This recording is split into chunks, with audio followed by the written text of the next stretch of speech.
Madame Chambaud-Soudet. Monsieur le maire, chers collègues, au terme de la mandature précédente, Colombes accusait un retard certain en matière de prise en compte des préoccupations écologiques. Nous ne pouvons que nous féliciter de voir cette négligence de la municipalité précédente aujourd'hui réparée et l'ambition affichée de faire de Colombes une ville écologique. Le parti de gauche auquel j'appartiens a souhaité dès sa création, il y a un an, mettre l'écologie au cœur de son projet. Non par effet de mode, mais parce que nous ne connaissons pas d'intérêt général plus évident que la préservation de la planète, notre bien commun.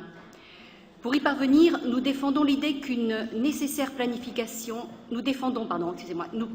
pour y parvenir, nous défendons l'idée d'une nécessaire planification écologique. Il ne suffit pas de fixer des objectifs dans les sommets internationaux, il faut aussi décider d'une politique volontariste pour les atteindre.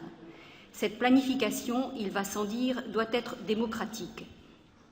De ce point de vue, la démarche initiée par notre équipe municipale et dont nous examinons les premières décisions aujourd'hui va dans le bon sens.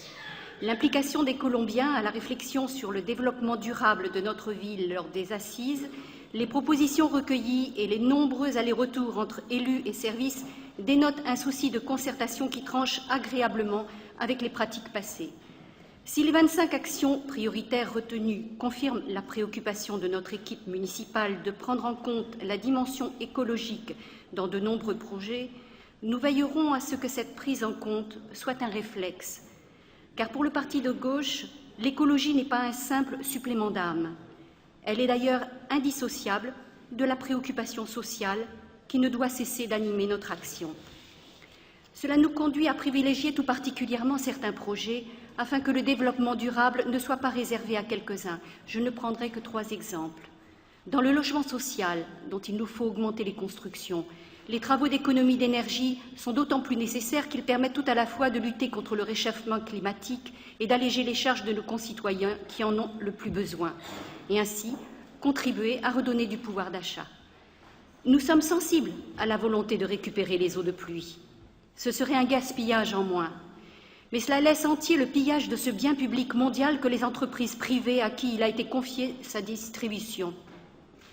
Celle-ci s'avère négligente dans l'entretien des réseaux de distribution, comme une récente enquête publiée dans le journal du dimanche l'a révélé.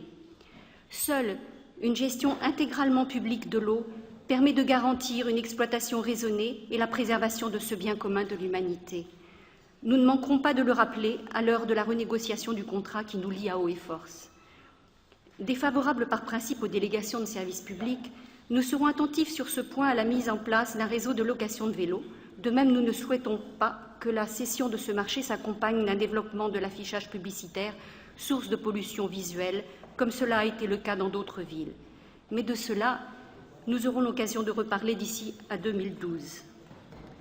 Compte tenu de ce que je viens de dire précédemment, je voterai l'agenda présenté.